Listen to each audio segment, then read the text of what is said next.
बच्चों नमस्कार। देखिए, आज हम लोग एक नया टॉपिक पढ़ेंगे स्प्रिंग के बारे में। स्प्रिंग क्या होती है? क्योंकि देखिए, स्प्रिंग का लाइफ में बड़ा महत्व है। हम लोग जब साइकिल चलाते हैं तो साइकिल में भी स्प्रिंग का प्रयोग कई जगह पे किया जाता है। जैसे हम लोग कैरियर पीछे होता है तो उसमें जिस पर लगेज रखते हैं तो क्या होता है, स्प्रिंग की सहायता से वो फैलता है कैरियर, और फिर उसको सिकुड़न हो जाती है, बंद कर देते हैं। स्टैंड लगाते हैं तो भी स्प्रिंग का स्टैंड में प्रयोग होता है। तो चाहे साइकिल हो, चाहे बाइक हो, साकर वगैरह जो हम लोगों के बाइक में होते हैं उसमें भी स्प्रिंग का प्रयोग होता है, या फोर व्हीलर हो, यहाँ तक कि ट्रेनों में भी स्प्रिंग का काफी कार्य होता है। तो स्प्रिंग का बड़ा महत्व है। तो आज इस टॉपिक में हम यही पढ़ेंगे कि स्प्रिंग क्या होता है और स्प्रिंग जो है उसका प्रयोग कहाँ कहाँ किया जाता है, स्प्रिंग किस मटेरियल की बनाई जाती हैं, और टाइप्स ऑफ स्प्रिंग अर्थात स्प्रिंग कितने प्रकार की होती है। तो ये सारी चीजें आज हम इस टॉपिक में पढ़ेंगे। तो शुरुआत करते हैं। सबसे पहले स्प्रिंग का परिचय कि स्प्रिंग क्या होता है। तो देखिए, स्प्रिंग एक ऐसी डिवाइस होती है जिसका एक निर्धारित सीमा तक फैला हुआ सिकुड़न होता है, अर्थात जिन उपकरणों या मशीनों के पार्ट्स में फैलाव हुआ सिकुड़न की आवश्यकता होती है तो उसमें स्प्रिंग का प्रयोग किया जाता है। ठीक, अब आता है स्प्रिंग जो है किस किस मटेरियल के बने होते हैं। तो स्प्रिंग के लिए कई मटेरियलों का प्रयोग किया जाता है। जैसे स्प्रिंग जो है स्टेनलेस स्टील की भी बनी होती है, टाइटेनियम एलॉय की भी बनी होती है, कार्बन स्टील की स्प्रिंग बनाई जाती है, क्रोमियम स्टील की भी स्प्रिंग जो है वो तैयार की जाती है, वेनेडियम स्टील की होती है, सिलिकॉन मैग्नीज स्टील की होती है, हार्ड ड्रॉन कॉपर की भी बनी होती है, और फास्फोर ब्रोंज आदि की जो है इन मटेरियलों की स्प्रिंग बनाकर तैयार की जाती है। ठीक, एक बार फिर से देख लेते हैं। सबसे पहले अगर प्रश्न आ जाए कि स्प्रिंग होती क्या है तो आप क्या बताओगे कि स्प्रिंग एक ऐसी डिवाइस है जिसका एक निर्धारित सीमा तक फैला हुआ सिकुड़न होता है, अर्थात जिन उपकरणों या मशीनों के पार्ट्स में फैलाव की आवश्यकता हो व सिकुड़न की आवश्यकता हो वहां पर स्प्रिंग का प्रयोग किया जाता है।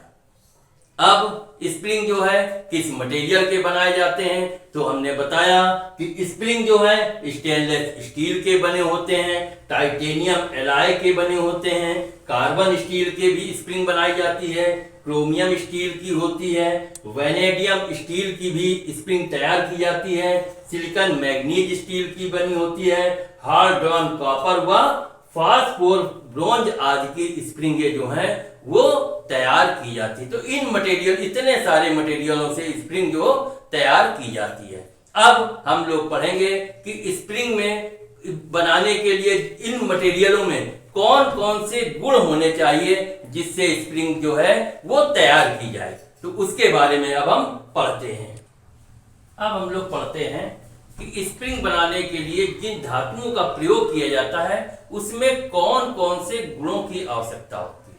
तो जैसे स्प्रिंग बनाने के लिए जिन धातुओं का प्रयोग किया जाता है उसमें निम्नलिखित गुण विद्यमान होने चाहिए। ठीक है, पहला क्या गुण होना चाहिए? पहला होना चाहिए लचीलापन।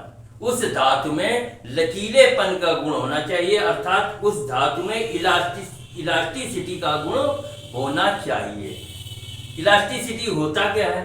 देखिए, जिस धातु से स्प्रिंग बनाए जाते हैं उसमें लचीलापन का गुण या इलास्टिसिटी का गुण होना अति आवश्यक है, जिससे स्प्रिंग को निर्धारित सीमा तक खींचने के बाद वापस पुनः उसी स्थिति में लाया जा सके।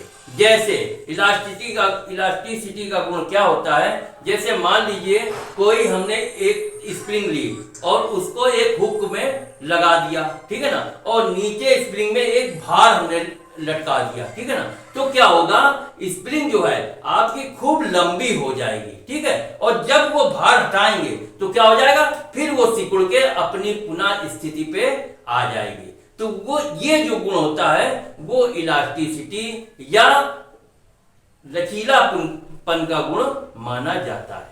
तो ये गुण होना चाहिए उस मटेरियल में, तब उसकी स्प्रिंग तैयार की जाती है।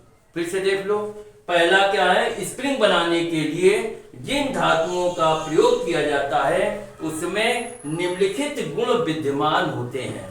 पहला इलास्टिसिटी या लचीलापन। इलास्टिसिटी क्या होता है, जिन धातु से स्प्रिंग तैयार किए जाते हैं उसमें इलास्टिसिटी का गुण या लचीलेपन का गुण होना अति आवश्यक है। इससे क्या होता है, जिससे स्प्रिंग जो है एक निर्धारित सीमा तक खींचने के बाद वापस पुनः उसी स्थिति में आ जाती है।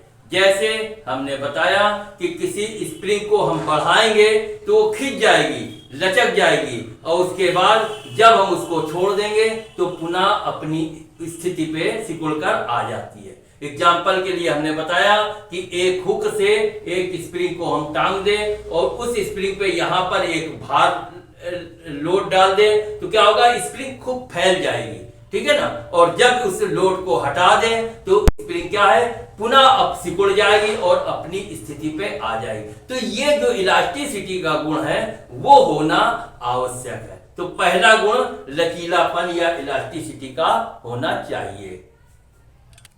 अब पहला हम लोगों ने पढ़ा इलास्टिसिटी या लचीलापन, और दूसरा गुण क्या होना चाहिए, एक मजबूती का गुण होना चाहिए, अर्थात उसमें स्ट्रेंथ होनी चाहिए, मजबूत होना चाहिए वो मटेरियल जिसकी हम स्प्रिंग तैयार कर रहे हैं। तो स्प्रिंग का धातु मजबूत होना चाहिए ताकि आसानी से वो लोड को या भार को सहन कर सके। तो उसमें स्ट्रेंथनेस के गुण होना चाहिए, मजबूती का गुण होना चाहिए। जैसे हम मान लीजिए किसी चीज पे लोड दे रहे हैं तो स्प्रिंग आपकी दब रही है। अगर हम क्या करेंगे, अगर लोड ज्यादा हो जाता है फिर भी क्या होना चाहिए, स्प्रिंग जो है वो टूटनी नहीं चाहिए, लचक जाए लेकिन टूटनी नहीं चाहिए। तो ये गुण क्या है, मजबूती का गुण इसमें होना अति आवश्यक है जिस चीज की हम स्प्रिंग तैयार कर रहे हैं। तो पहला गुण हमने पढ़ा लचीलापन अर्थात इलास्टिसिटी, दूसरा मजबूती या स्ट्रेंथ का गुण होना चाहिए, और तीसरा गुण क्या होना चाहिए, चिमड़ापन अर्थात उसमें टफनेस का गुण होना चाहिए। जिस मटेरियल का स्प्रिंग तैयार कर रहे हैं उस मटेरियल को चिमड़ापन होना चाहिए उस मटेरियल में, अर्थात उसमें टफनेस का गुण होना चाहिए। अब टफनेस होता क्या है, तो देखिए स्प्रिंग धातु में टफनेस का गुण होना चाहिए। टफनेस क्या होता है, जिसमें धातु को बार बार मोड़ने व ऐंठने पर वो धातु को क्या करता है, टूटने से बचाए रखता है। धातु को अगर हम बार बार मोड़ेंगे तो क्या होगा, तो या ऐंठ देंगे तो वो धातु को टूटने से जो बचाए रखता है वो चिमड़ापन होता है, अर्थात वो टफनेस का गुण होता है। इससे क्या होता है, यदि कोई धातु अधिक चिमड़ी है तो उसे मोड़ने में कम समय लगेगा, और यदि कम चिमड़ी है तो आसानी से मोड़ी जा सकती है, ठीक है ना। तो टफनेस का गुण भी होना आवश्यक है। एक बार फिर से समझ लेते हैं कौन सा दूसरा गुण होता है। दूसरा होता है मजबूती का गुण अर्थात स्ट्रेंथ का, माने जिस मटेरियल की हम स्प्रिंग को तैयार करें वो जो धातु है मजबूत होनी चाहिए, जिससे वो भार या वजन जो है वो आसानी से सहन कर सके। तीसरा कौन सा गुण है, तीसरा पड़ा चिमड़ापन अर्थात टफनेस का गुण होना चाहिए। टफनेस क्या होता है, स्प्रिंग धातु में टफनेस का गुण होना अति आवश्यक है। क्यों, जिसमें धातु को बार बार मोड़ने व ऐंठने पर वो जो टफनेस का गुण होता है वो टूटने से धातु को रोकता है। अगर हम किसी धातु को ऐंठना पड़ जाए, है ना, या मोड़ना पड़ जाए तो धातु टूटे ना, तो इसके लिए कौन सा गुण होता है, टफनेस का गुण अर्थात चिमड़ापन का जो गुण है वो भी स्प्रिंग वाले मटेरियल में होना अति आवश्यक है। तो उससे क्या होता है, अगर यह धातु कोई धातु अधिक चिमड़ी है तो क्या होगा, उसे मोड़ने में कम समय लगेगा, और यदि कम चिमड़ी है तो बहुत आसानी से उसको मोड़ा या ऐंठा जा सकता है। तो ये तीन गुण जो हैं वो एक स्प्रिंग को तैयार करने के लिए तीन जो धातुएं हैं उसमें ये तीन गुणों का होना आवश्यक है। कौन कौन सा? पहला हम लोगों ने पढ़ा लचीलापन का गुण, है ना। लचीलापन माने धातु जो है ऐसी होनी चाहिए, लचीली टाइप की होनी चाहिए कि उस धातु में अगर हम स्प्रिंग को फैलावें तो क्या हो, फिर स्प्रिंग सिकुड़ सके, ठीक है ना।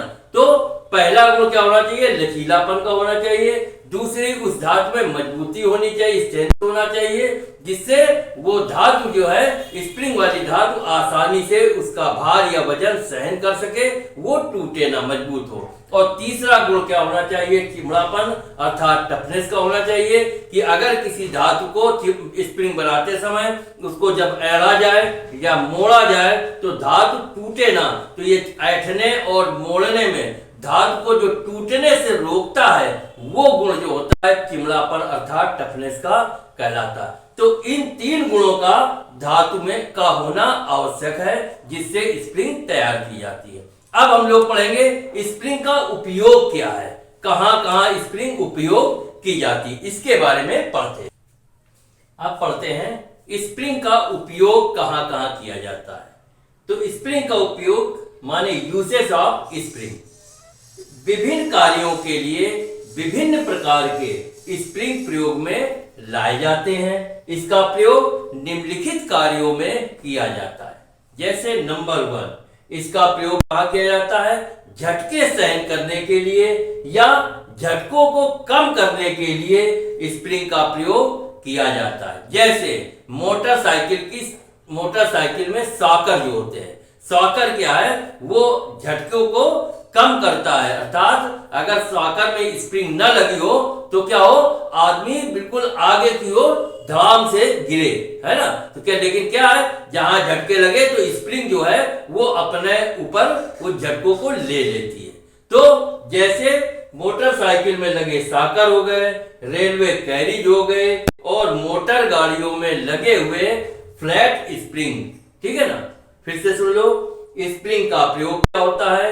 यूजेज ऑफ स्प्रिंग, विभिन्न कार्यों के लिए विभिन्न प्रकार के स्प्रिंगों का प्रयोग किया जाता है। इसका प्रयोग निम्नलिखित कार्यों के लिए किया जाता है।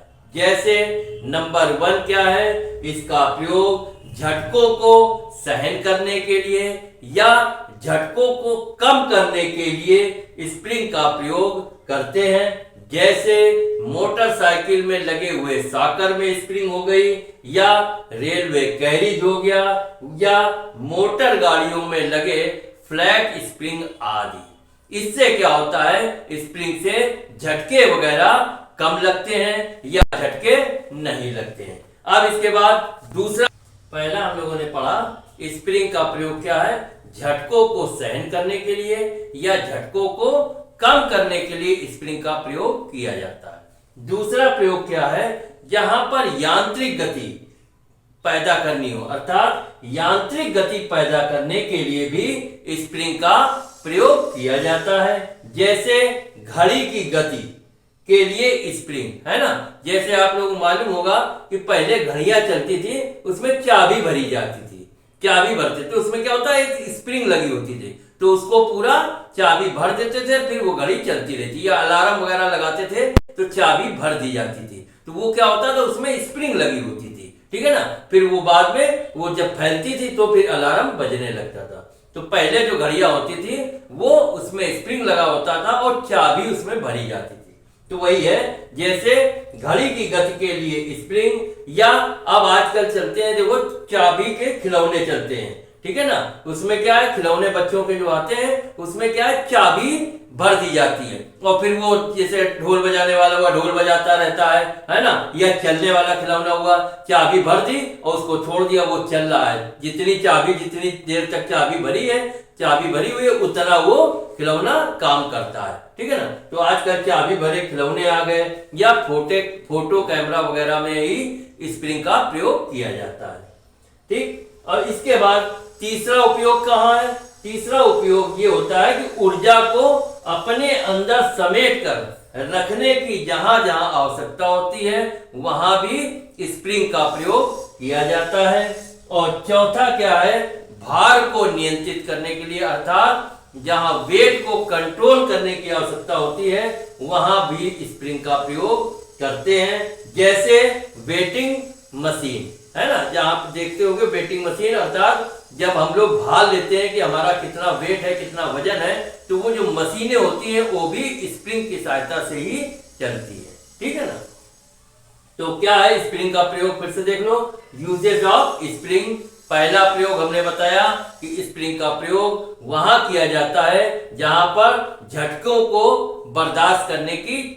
बर्दाश्त करना हो, अर्थात झटके कम लगे या झटके न लगे, ऐसे स्थानों पर स्प्रिंग का प्रयोग किया जाता है। जैसे हमने एग्जांपल में बताया कि मोटरसाइकिल के जो साकर वगैरह होते हैं, है ना, उस पे प्रयोग करते हैं। तो दूसरा क्या है, यांत्रिक गति पैदा करने के लिए स्प्रिंग का प्रयोग किया जाता है। जैसे घड़ियों में चाबी वगैरह भरी जाती थी, तब घड़ियां चलती थी, या आजकल बच्चों के खिलौने वगैरह हैं, वो चाबी के खिलौने हैं, उसमें चाबी भर दो, उतना वो कार्य करते हैं। और कैमरा वगैरह, फोटो कैमरा वगैरह में भी स्प्रिंग का प्रयोग किया जाता है। तीसरा क्या प्रयोग है, तीसरा उसका उपयोग है ऊर्जा को अपने अंदर समेट कर रखने की, जहां आवश्यकता पड़ती है वहां भी स्प्रिंग का ही प्रयोग किया जाता है। और चौथा हमने बताया स्प्रिंग का प्रयोग कहां किया जाता है, जहां भार को या वेट को नियंत्रित करने की आवश्यकता होती है, अर्थात भार को नियंत्रित करने के लिए भी स्प्रिंग का प्रयोग किया जाता है। जैसे एग्जाम्पल के लिए हमने बताया कि वेटिंग मशीन, जो भार लेने वाली मशीन है या वेटिंग मशीन है, वहां भी स्प्रिंग का प्रयोग किया जाता है। तो ये हो गया स्प्रिंग का उपयोग। अब हम लोग पढ़ेंगे स्प्रिंग कितने प्रकार की होती है, अर्थात टाइप्स ऑफ स्प्रिंग के बारे में पढ़ते हैं। अब पढ़ते हैं स्प्रिंग के प्रकार, टाइप्स ऑफ स्प्रिंग। देखिए स्प्रिंग कितने प्रकार की होती है, तो स्प्रिंग जो है वो भी निम्नलिखित प्रकार की होती है। पहला कौन सी है, पहला है कॉइल स्प्रिंग। कॉइल स्प्रिंग क्या होती है, इस तरह के स्प्रिंग कॉइल के रूप में मिलते हैं या कॉइल के रूप में होते हैं जो यांत्रिक गति प्रदान करते हैं। जैसे अभी हमने एग्जांपल घड़ी का दिया था, तो वो क्या है, यांत्रिक गति प्रदान करते हैं। जैसे घड़ी में चाबी के द्वारा इस स्प्रिंग में खिंचाव भर दिया जाता है, और जैसे जैसे ऊर्जा की आवश्यकता होती रहती है या ऊर्जा के आवश्यकता अनुसार कमी आती रहती है, वैसे वैसे स्प्रिंग जो है वो खुलता रहता है, और पूरा खुलने के बाद पुनः चाबी द्वारा खिंचाव जो है वो बनाना पड़ता है। ये कैसी होती है, ये स्प्रिंग जो है पत्ती के रूप में होती है। फिर से सुन लो, हमने बताया स्प्रिंग के प्रकार, टाइप्स ऑफ स्प्रिंग। स्प्रिंग निम्नलिखित प्रकार की होती है। पहला है कॉइल स्प्रिंग। कॉइल स्प्रिंग क्या होती है, इस तरह के स्प्रिंग कॉइल के रूप में होते हैं जो यांत्रिक गति को प्रदान करते हैं। जैसे घड़ी में क्या होता है, घड़ी में चाबी के द्वारा इस स्प्रिंग में खिंचाव भर दिया जाता है, पूरी चाबी इसको भर देते हैं, ठीक है ना, तो पूरा खिंचाव भर दिया, अब चाबी क्या है भर गई, तो क्या है घड़ी चलने लगी, ठीक है ना। फिर चलती रहती है। फिर क्या होता है, जैसे जैसे ऊर्जा की आवश्यकता अनुसार कमी हो जाती है, अर्थात चलते चलते फिर स्प्रिंग खुद जैसे जैसे कमी हो जाएगी तो क्या होगी, स्प्रिंग जो है वो खुलती रहती है। तो स्प्रिंग जब पूरी खुल जाती है तो क्या होता है, चाबी द्वारा खिंचाव बनाना, फिर दोबारा क्या होता है, फिर उस पर चाबी भर दी जाती है। फिर इसको जब पूरी भर चल गई, क्या हुआ, घड़ी बंद हो जाती है। उसके बाद फिर से चाबी भरी जाती है और फिर इसी प्रकार चलाई जाती है। तो ऐसे गति स्प्रिंग को प्रदान करते रहते हैं। और ये स्प्रिंग कैसी बनी होती है, पत्ती के रूप में ये स्प्रिंग आती है। तो पहला हो गया कॉइल स्प्रिंग। अब हम लोग दूसरा पढ़ते हैं।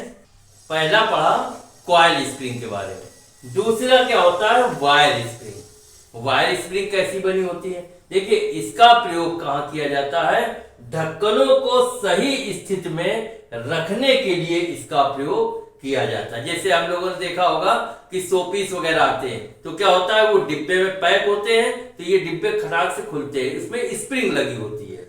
तो इसका प्रयोग ढक्कनों को सही स्थिति में रखने के लिए किया जाता है। यह स्प्रिंग पैकिंग के डिब्बों के ढक्कनों को मजबूती से बंद कर लेती है या मजबूती से कसे रखती है। इस तरह के स्प्रिंग जो होते हैं वो स्टील के बने होते हैं। तीसरा क्या है? Flat spring.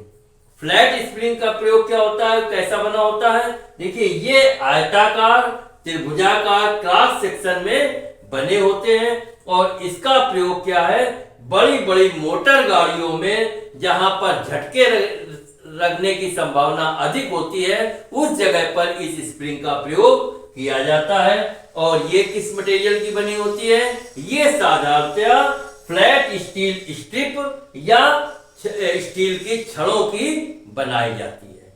ठीक, फिर से देख लो। पहला हम लोगों ने पढ़ा कॉइल स्प्रिंग, दूसरा पढ़ रहे हैं वायर स्प्रिंग। वायर स्प्रिंग का प्रयोग कहाँ होता है? इसका उपयोग ढक्कनों को सही स्थिति में रखने के लिए किया जाता है। यह जो स्प्रिंग है वो कहाँ उपयोग की जाती है? जो पैकिंग के डिब्बे होते हैं उनके ढक्कन को मजबूती से कसे रखता है। अर्थात हमने बताया कि वो जो डिब्बे आते हैं पैकिंग किए हुए, उनमें क्या होता है? स्प्रिंग के द्वारा उसका कसाव जो है वो अच्छी तरीके से बना रहता है। तो उस जगह पर वायर स्प्रिंग का उपयोग किया जाता है। और इस तरह के स्प्रिंग जो है वो किस मटेरियल के बने होते हैं? इस तरह के स्प्रिंग स्टील के बने होते हैं। इसके बाद नेक्स्ट आता है फ्लैट स्प्रिंग। फ्लैट स्प्रिंग कैसी होती है? यह आयताकार बनी होती है, वह त्रिभुजाकार क्रॉस सेक्शन में बनी होती है और इसका प्रयोग बड़ी बड़ी जो गाड़ियां होती हैं उन पे झटकों को बर्दाश्त करने के लिए, अर्थात झटके सहन करने के लिए या झटके कम लगे, इसके लिए ऐसी स्प्रिंग अर्थात फ्लैट स्प्रिंग का उपयोग किया जाता है। और ये किस मटेरियल की बनी होती है? ये साधारणतया फ्लैट स्टील स्ट्रिप की बनी होती हैं या स्टील की छड़ों से बनाई जाती है। तो ये हो गया तीसरा फ्लैट स्प्रिंग। अब हम लोग पढ़ते हैं चौथा। अब पढ़ते हैं चौथा क्या है? Washer spring. वाशर स्प्रिंग कैसी बनी होती है? देखो, इस प्रकार के स्प्रिंग वाशर के रूप में पाए जाते हैं। जो वाशर स्प्रिंग है वो किस रूप में मिलती है? इस प्रकार के स्प्रिंग वाशर के रूप में पाए जाते हैं जिन मशीनरियों में, अर्थात जहां पर अधिक वाइब्रेशन होता हो या जहां पर बहुत अधिक धड़कन टाइप की होती हो, तो वहां पर क्या होता है? उन मशीनरियों के नट बोल्ट खुलने के चांस वहां पर अधिक होते हैं। वहां पर इस वाशर स्प्रिंग का प्रयोग किया जाता है। इससे क्या होता है? नट बोल्ट जो है लॉक हो जाते हैं और खुलने की संभावना कम हो जाती है। ये भिन्न भिन्न प्रकार के होते हैं। जैसे पहला है सिंगल कॉइल स्प्रिंग वाशर, दूसरा है डबल कॉइल स्प्रिंग वाशर और तीसरा गिल्डर स्प्रिंग वाशर। ये तीन प्रकार के होते हैं। एक बार फिर से देख लो। चौथा हम लोग पढ़ रहे हैं वाशर स्प्रिंग। वाशर स्प्रिंग क्या होता है? इस प्रकार के स्प्रिंग वाशर के रूप में प्रयोग किए जाते हैं जिन मशीनरियों के नट बोल्ट खुलने के ज्यादा चांस होते हैं, वहां पर ये स्प्रिंग वाशर का प्रयोग किया जाता है। अर्थात जहां पर अधिक वाइब्रेशन होता है और या अधिक झटके जहां मिलते हैं और झटकों की सहायता से नट बोल्ट खुल सकते हैं, तो वहां पर नट बोल्ट को टाइट करने के लिए स्प्रिंग वाशर का प्रयोग किया जाता है, जिससे नट बोल्ट एक तरीके से लॉक हो जाते हैं और फिर उसमें चाहे जितने झटके पड़े कंपन बर्दाश्त करने की शक्ति उसमें आ जाती है और नट बोल्ट टाइट रहते हैं, लॉक हो जाते हैं। तो वहां पर इस वाशर स्प्रिंग का प्रयोग किया जाता है। ये भिन्न भिन्न प्रकार के होते हैं, अर्थात ये तीन प्रकार के यहाँ बताए गए हैं। कौन कौन से? पहला है एक सिंगल कॉइल स्प्रिंग, दूसरा आता है डबल कॉइल स्प्रिंग वाशर और तीसरा गिर्डर स्प्रिंग वाशर। तो ये हो गया आपका चौथा वाशर स्प्रिंग के बारे में। अब नेक्स्ट पढ़ते हैं पांचवा। अब नेक्स्ट है पांचवा क्या होता है? Helical torsion spring. ये कैसी बनी होती है? तो इस प्रकार के स्प्रिंग के जो सिरे होते हैं वो किसी विशेष कोण पर या विशेष एंगल पर तैयार किए जाते हैं या बनाए जाते हैं, और इसका जो प्रयोग है वो क्या किया जाता है? जैसे साइकिल स्टैंड में स्प्रिंग का प्रयोग किया जाता है कि स्प्रिंग हटी तो स्टैंड क्या है? खुल गया, ठीक है ना, और स्प्रिंग लगा दिया तो क्या है? स्टैंड को लगा दिया, स्प्रिंग फैल गई, ठीक है ना। तो साइकिल स्टैंड में इसका प्रयोग किया जाता है, या साइकिल कैरियर जहां पर पीछे कैरियर होता है उस पे भी इसी स्प्रिंग का प्रयोग किया जाता है। इसके बाद नेक्स्ट आता है helical tension spring. Helical tension spring कैसी होती है? इस स्प्रिंग के जो कॉइल हैं वो आपस में एक दूसरे के साथ टच रहते हैं, अर्थात बिल्कुल पास पास होते हैं। और इसका प्रयोग कहां किया जाता है? इसका प्रयोग वहां किया जाता है जहां पर टेंसाइल लोड डाला जाता है। इसके सिरे हुक के आकार के बनाए जाते हैं और यह स्प्रिंग स्टील के बने होते हैं। फिर से देख लो, नंबर 5 क्या है? Helical torsion spring. वो कैसी बनी होती है? इस प्रकार के स्प्रिंग के सिरे किसी विशेष एंगल पर या कोण पर बने होते हैं और इसका प्रयोग कहां किया जाता है? जैसे साइकिल स्टैंड में स्प्रिंग का प्रयोग करते हैं या साइकिल कैरियर में हेलिकल टॉर्सन स्प्रिंग का प्रयोग किया जाता है। इसके बाद हेलिकल टेंशन स्प्रिंग क्या होती है? इस स्प्रिंग के कॉइल जो है वो आपस में एक दूसरे के साथ जुड़े रहते हैं, अर्थात टच रहते हैं, जो कि बिल्कुल पास पास होते हैं। और इसका प्रयोग कहां किया जाता है? जहां पर टेंसाइल लोड डाला जाता है वहां पर हेलिकल टेंशन स्प्रिंग का प्रयोग किया जाता है और इसके सिरे हुक के आकार के बने होते हैं और यह स्प्रिंग स्टील के बनाए जाते हैं। तो ये हो गया आपका हेलिकल टेंशन स्प्रिंग के बारे में। अब लास्ट पढ़ते हैं helical compression spring. Helical compression spring कैसी होती है? देखिए, ये स्प्रिंग जो है कैसी बनी होती है? वृत्ताकार, आयताकार व वर्गाकार क्रॉस सेक्शन में बनाई जाती है और इसका प्रयोग कहां किया जाता है? जहां कंप्रेसिंग लोड देना हो, अर्थात जहां पर अधिक दबाव वाला, जहां पे अधिक दबाव पड़ता हो वहां पे हेलिकल कंप्रेशन स्प्रिंग का प्रयोग किया जाता है। तो ये हो गया आपका, एक बार फिर से पढ़ लो, हेलिकल कंप्रेसिंग स्प्रिंग कहां उपयोग की जाती है? यह स्प्रिंग वृत्ताकार, आयताकार व वर्गाकार क्रॉस सेक्शन की तार की बनाई जाती है और इसका प्रयोग कंप्रेसिव लोड में किया जाता है। तो ये हो गए आपके 7 प्रकार की स्प्रिंग जो हैं वो हम लोगों ने पढ़ी। तो देखिए, आज हम लोगों ने क्या क्या पढ़ा? आज हम लोगों ने स्प्रिंग के बारे में पढ़ा। क्या पढ़ा? देखिए, ये भी देखना जरूरी होता है कि अगर आप उसको पढ़ो और उसके बाद अपने से प्रश्न करो कि आज हमने क्या क्या पढ़ा, तो उससे क्या होता है? मस्तिष्क में जोर पड़ता है और चीजें क्लियर होती रहती है। तो ये चीजें भी करनी चाहिए। पढ़ने के बाद अपने से स्वयं प्रश्न पूछना चाहिए कि आज हमने किया क्या, है ना। तो आज हम लोगों ने स्प्रिंग के बारे में पढ़ा कि स्प्रिंग क्या होती है, ठीक है ना। तो स्प्रिंग क्या होती है? स्प्रिंग एक ऐसी डिवाइस होती है जिसका एक निर्धारित सीमा तक फैलाव व सिकुड़न होता है। तो ऐसे मशीनिंग पार्ट्स जो बनते हैं जिसमें फैलाव व सिकुड़न की आवश्यकता हो, वहां पर स्प्रिंग का प्रयोग किया जाता है। इसके अलावा अन्य चीजें जैसे वाहन वगैरह हैं, वहां पर भी काफी चीजें, जैसे हमने बताया था साइकिल वगैरह में बाइक वगैरह में, कारों में और ट्रेन वगैरह के जो साधन बनते हैं उन सब में भी काफी फैलाव व सिकुड़न की आवश्यकता होती है, तो वहां पर भी स्प्रिंग का प्रयोग किया जाता है। ठीक, ये हो गया स्प्रिंग के बारे में।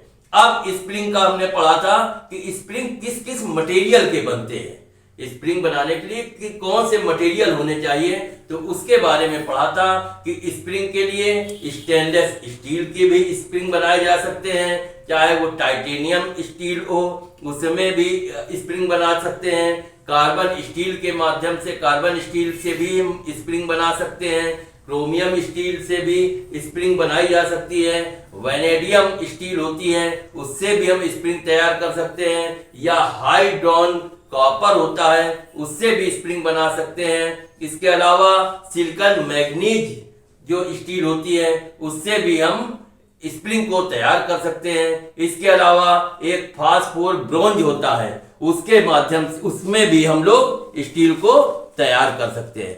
तो ये हम लोगों ने पढ़ा कि स्टील किस किस मटेरियल से तैयार करते हैं। इसके बाद हम लोगों ने क्या पढ़ा था, फिर हमने पढ़ा था स्प्रिंग का उपयोग कहां कहां होता है। तो स्प्रिंग का उपयोग हमने पढ़ा कि जहां पर अधिक झटके लगने की संभावना हो या चीजों में कंपन करता हो, झटके लगते हो तो झटके कम कर देगा वो, या झटके नहीं लगेंगे अगर स्प्रिंग का उपयोग करेंगे। इसके अलावा यांत्रिक गति में भी स्प्रिंग का प्रयोग किया जाता है, ऊर्जा पैदा करने के लिए भी स्प्रिंग का प्रयोग करते हैं, और इसके अलावा हमने वाहनों वगैरह में पढ़ा तो अन्य चीजों में भी जहां जहां झटके लगने की संभावना होती है वहां पर स्प्रिंग का प्रयोग करते हैं। फिर इसके बाद पढ़ा स्प्रिंग के टाइप्स ऑफ स्प्रिंग, माने स्प्रिंग कितने प्रकार की होती है। तो स्प्रिंग हम लोगों ने पढ़ी थी 7 प्रकार की होती है। टाइप्स कितने, 7 टाइप्स। कौन कौन से पढ़े थे स्प्रिंग 7 प्रकार की कौन सी होती है। पहला हम लोगों ने पढ़ा था कॉइल स्प्रिंग, दूसरा पढ़ा था एक वायर स्प्रिंग, तीसरा पढ़ा था फ्लैट स्प्रिंग, और चौथा पढ़ा था वाशर स्प्रिंग। इसके अलावा पांचवा हम लोगों ने पढ़ा था हेलिकल टॉर्सन स्प्रिंग, और छठा पढ़ा था हेलिकल टेंशन स्प्रिंग, और सातवां जो स्प्रिंग होती है वो होती है हेलिकल कंप्रेशन स्प्रिंग। ये 7 प्रकार की स्प्रिंगें हमने पढ़ी थी। तो ये हम लोगों का परिचय कि आज हम लोगों ने ये चीजें पढ़ी। अब इसके बाद उम्मीद है कि आप लोग इसको ध्यान से पढ़ेंगे। ये बहुत सरल भाषा में हमने बनाया है और सारी चीजें आपको क्लियर हो जाएंगी। इसके बाद ऐसा करेंगे, एक शॉर्ट में हम लोग आधे 15-20 मिनट का वीडियो बना लेंगे जिसमें सारी चीजें एक शॉर्ट में होंगी, उससे आपको कम समय में और अधिक क्लियर हो जाएगा। लेकिन आपको डिटेल में पढ़ना चाहिए, हर एक चीज हमको विस्तार में जानकारी होनी चाहिए। तो इसके लिए ये स्प्रिंग का टॉपिक एक छोटा सा टॉपिक था, उसके बारे में हम लोगों ने चर्चा की और उम्मीद है आप लोग इसको जरूर समझेंगे। ठीक, अब यहीं पे इसको समाप्त करते हैं टॉपिक को। नमस्कार, बाय।